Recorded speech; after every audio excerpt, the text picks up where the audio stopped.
The United Kingdom is both a travel and immigration destination for people all over the world for all sorts of reasons. They want to go there as tourists. They want to emigrate there long term. For people who, let's say they want to go there long term, they think they could get into the UK using the skilled worker visas. How can they navigate that process? I know that the UK website has a page dedicated to skilled worker visas, but there's still a lot of gray areas there, at least to my mind. Like, how do I know that my education certificate matches up with what they expect? Maybe their professional certificates are different. Say if you're, I don't know, an electrician somewhere else in the world, does your certificate match what the UK certificate requires for the skilled worker visa? Can you speak on that a little bit? And how can people navigate this decision to understand whether they can get this visa or not? Generally, the UK immigration have been changed because of the Brexit. And in order to satisfy the need for the UK workforce, the UK government have introduced a new type of visa that was not there before, that allow non-UK nationals to come to the UK.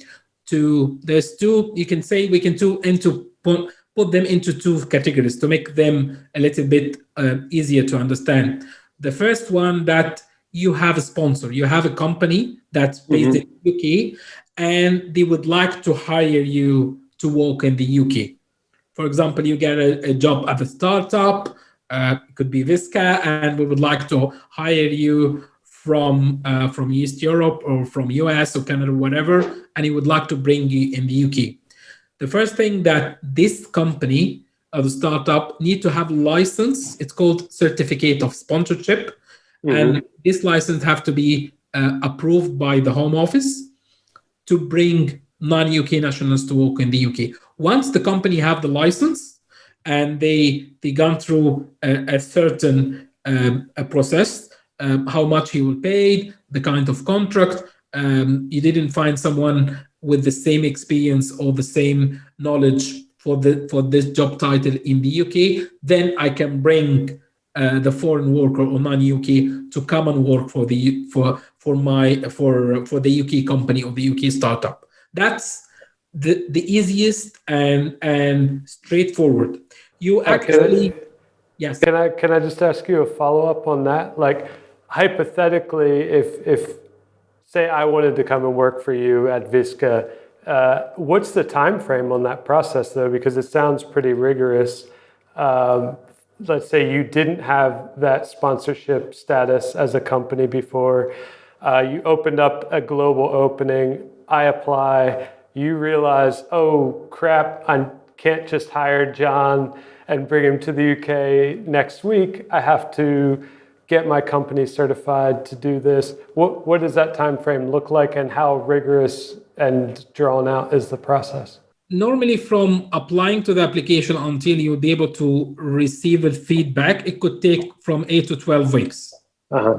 And this is depending on if that without any lockdowns or any, you can say, unusual restrictions. Right. If the company is up and running and have all the documents ready, you can get the certificate of sponsorship, and then I can sponsor you the non-UK national to come and work in the UK.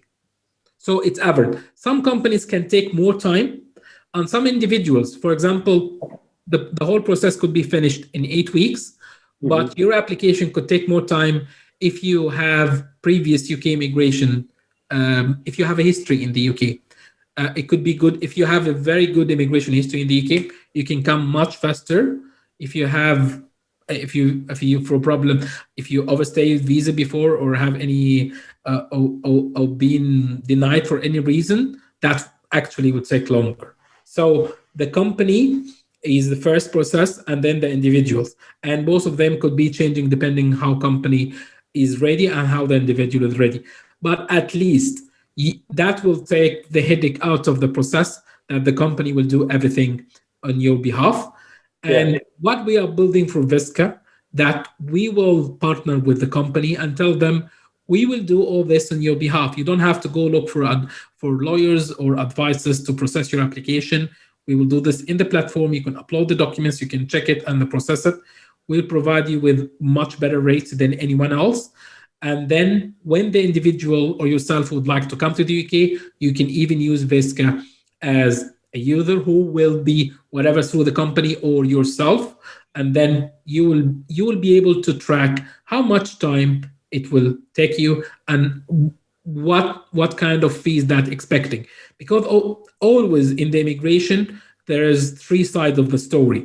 There's government fees, and then professional fees, and then there are hidden fees. Right. We're trying to make these hidden fees as clear as possible, and the professional fees and the government fees. All right. So that is the side of the story for skilled worker visas from a company-sponsored side. You said there was a second category for that? There is different opportunities that for highly skilled worker who have, we can say, at least a master's degree or Ph.D, and they have enough experience and qualification to say that they don't need someone to sponsor them in the UK. They can prove that they are highly experienced and skilled, and then they come to the UK to look for a job, which is, we can say, it's similar to the Canadian program like the Express Entry, where the government, you are sponsored by yourself. When the government allow you to sponsor yourself, and then you come to the UK and look for a job. Here, you don't have a company, you don't have a job offer, but everything will be based on the individuals.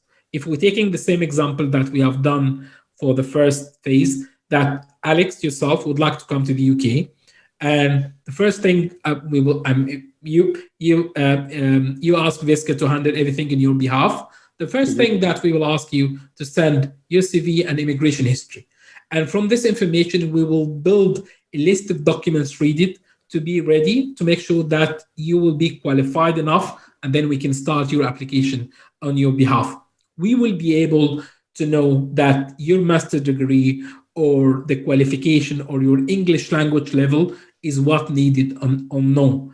And that will take a lot of headache from your side. You know, as we discussed, that how much you will pay, what time expected, and if anything is missing in your application, we will notice this from day one. You don't have to wait a couple of months just going back and forth, trying to understand the whole picture, but we will make it very clear and simple to understand from day one. We'll put you in touch with a qualified lawyer, if UK verified, to handle the application and moving to the next step. Yeah, and it's definitely easy to miss some small document from the individual side when you're trying to figure this stuff out alone, even with the help of a professional sometimes.